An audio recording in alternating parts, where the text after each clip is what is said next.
आयकर विभाग बेगूसराय द्वारा एक निजी होटल में महत्वपूर्ण संवाद बैठक का आयोजन किया गया। इस बैठक का मुख्य उद्देश्य विभाग और प्रमुख पेशेवर हितधारकों के बीच की दूरी को कम करना, कर अनुपालन में सुधार लाना और एक पारदर्शी वित्तीय वातावरण को बढ़ावा देना था। नेतृत्व और विशिष्ट अतिथि इस कार्यक्रम की गरिमा मुख्य अतिथि प्रधान मुख्य आयकर आयुक्त जयंत मिश्रा की उपस्थिति से बढ़ी। अपने संबोधन में जयंत मिश्रा ने करदाता अनुकूल व्यवस्था और कर प्रतिक्रियाओं को सरल बनाने में तकनीक की भूमिका पर जोर दिया।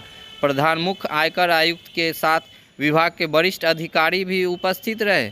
अश्वनी कुमार सिंघल, अपर आयकर आयुक्त, रंजीत मधुकर, अपर आयकर आयुक्त मेजबान और आयोजन समिति कार्यक्रम की मेजबानी आयकर अधिकारी ITO राजकुमार भारती ने की, जिन्हें कुमार सत्यवर्त, आयकर नीरज कुमार और कार्यालय अधीक्षक का सहयोग प्राप्त हुआ।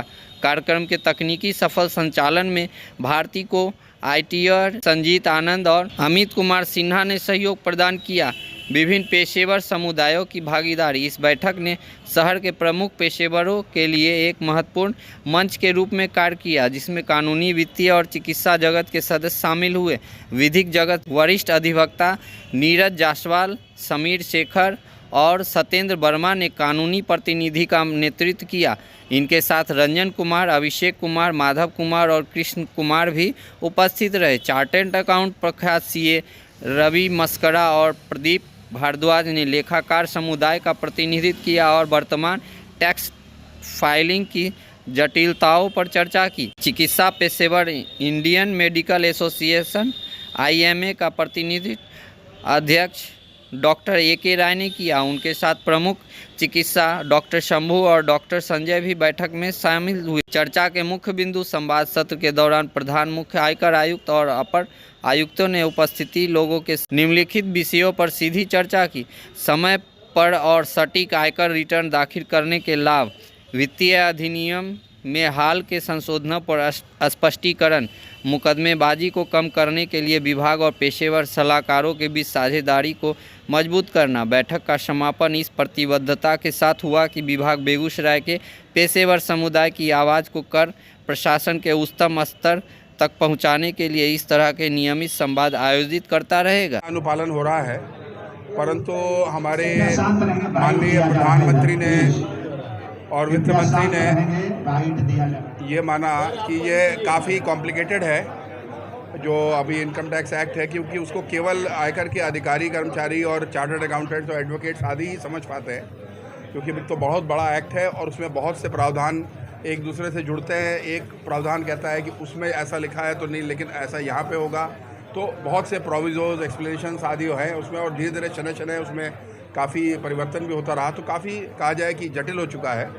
तो हमारे जो माननीय प्रधानमंत्री का और हमारे माननीय वित्त मंत्री का ये मानना था कि इनकम टैक्स एक्ट इतना सरल हो कि एक आम बुद्धि का, एक एवरेज इंटेलिजेंस का ग्रेजुएट, प्योर ग्रेजुएट, कोई ग्रेजुएशन का टॉपर नहीं, एक प्लेन ग्रेजुएट और कॉमर्स का ग्रेजुएट या टैक्सेशन का ग्रेजुएट नहीं, वो जो किसी भी विषय में एक ग्रेजुएट स्तर का हो, तो वो अच्छे से पूरे एक्ट को समझ सके।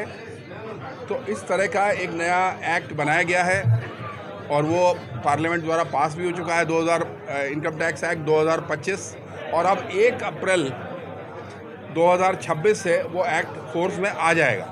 तो जो अब सारी कंप्लायंसेस करनी है वो नए एक्ट के हिसाब से करनी होगी, उसमें बहुत सा सिंप्लीफिकेशन कर दिया गया है। तो देखिए, मूल बात यह है कि उसको बहुत ही सरल भाषा में लिखा है। ऐसा नहीं कि आयकर का पूरा बदलाव कर दिया गया है, आमूल चूल ढांचे में परिवर्तन नहीं कर दिया गया है। उसमें यह किया गया है कि भाषा को बहुत सरल बनाया गया है, जिससे कि कोई भी व्यक्ति सुन सके, उसको पढ़ सके, समझ सके, और जो प्रावधान इधर उधर छितरे हुए थे कि एक सेक्शन इधर है, दूसरा सेक्शन उधर है, तीसरा एक्सप्लेनेशन वहाँ है, चौथा प्रोविजो वहाँ है, उस सब को समझ के एक अंदाज़ा लगाइए कि कितनी हमारी टैक्स लायबिलिटी है।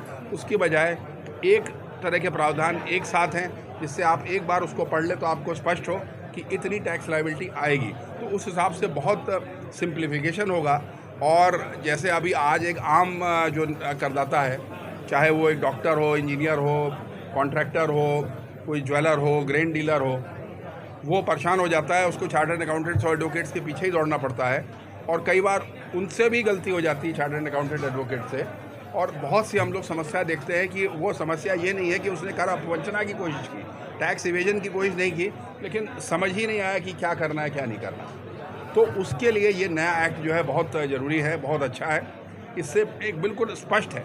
और अभी जैसे मैंने कहा कि हम लोग का एक ये कार्यक्रम है कि इसको जो चार्टर्ड अकाउंटेंट्स हैं, एडवोकेट्स हैं, दूसरे जो इनकम टैक्स के प्रैक्टिशनर्स हैं, उनके साथ आयकर विभाग के अधिकारियों की जॉइंट मीटिंग्स की जाएँ, जिससे कि वो उनको समझाया जा सके कि भाई देखिए नए प्रावधान क्या हैं। और अगर कहीं जैसे हमारी कल भागलपुर में मीटिंग हुई, रात 10:30 बजे तक मीटिंग चलती रही, उनको इतना रुचि आ रहा था और लगातार चर्चा होती रही, तो इसमें कहाँ उनको कहीं डाउट हो रहा है, कुछ हो रहा है, उसके बारे में समझना बहुत ज़रूरी है। और एक बात और जो मैंने कहा कि दोनों पैरेलल में चलेंगे, क्योंकि जो पुराने रिटर्न फाइल किए जा चुके हैं, इनकम टैक्स रिटर्न पुराने नोटिस आ चुके हैं, कार्रवाइयाँ चल रही हैं, तो वो तो चलेंगी पुराने इनकम टैक्स एक्ट 1961 के प्रावधान के तहत। और 1 अप्रैल से अब जो टैक्स भरना है, कुछ भी करना है, TDS काटना है, वो सारा नए इनकम टैक्स एक्ट 2025 के हिसाब से चलेंगी। तो ऐसे में हमारे जो करदाता हैं, जो हमारे जो भी नागरिक हैं, जागरूक नागरिक हैं, चार्टर्ड अकाउंटेंट्स, एडवोकेट्स हैं, जो हमारे करदाताओं की मदद करते हैं, उनको बहुत जागरूक रहने की ज़रूरत है कि ऐसा ना हो कि नए पुराने प्रावधान के उसमें उलझ के वो और समस्याओं में पड़ें।